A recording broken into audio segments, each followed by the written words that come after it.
Lanzones.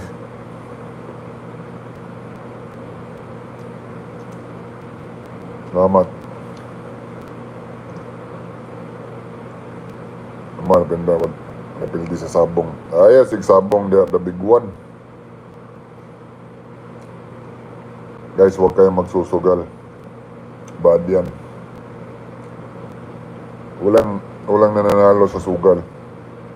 Tandaan niyo yan.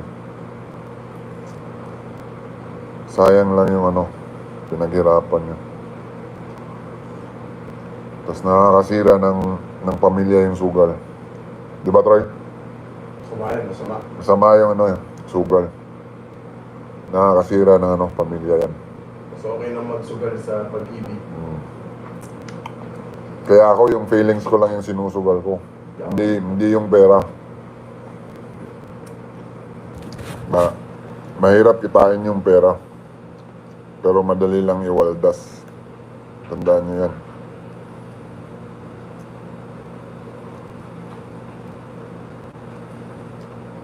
Kitty Minutes na sa kabilang room. Nasa kwarto niya.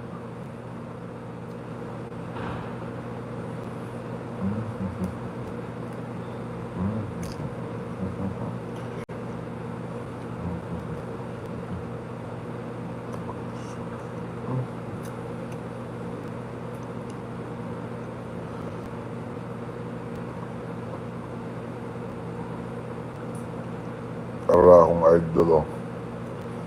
Saan si Boy Siman? Nasa kwarto din si Boy Siman. May joke ba kaya dyan? Kwentuhan nyo nga ako.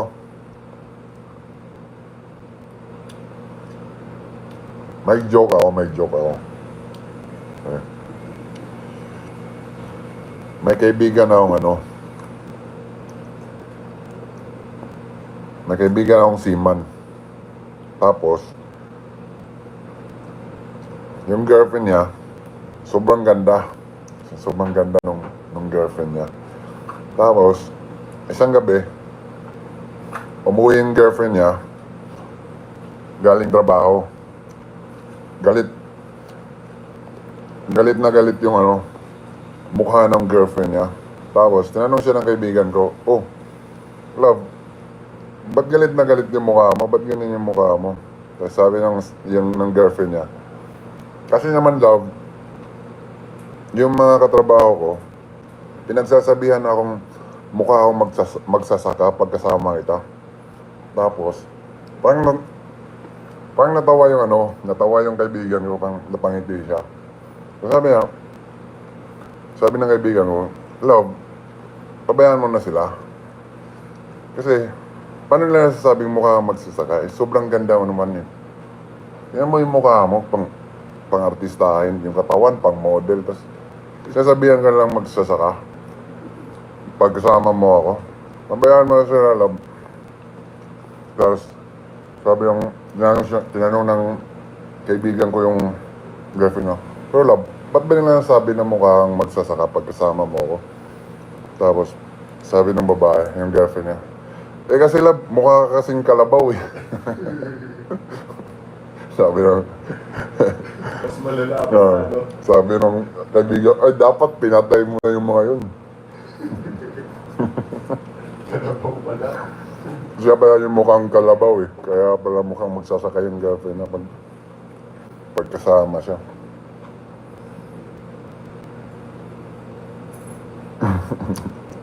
Ayos ba yun?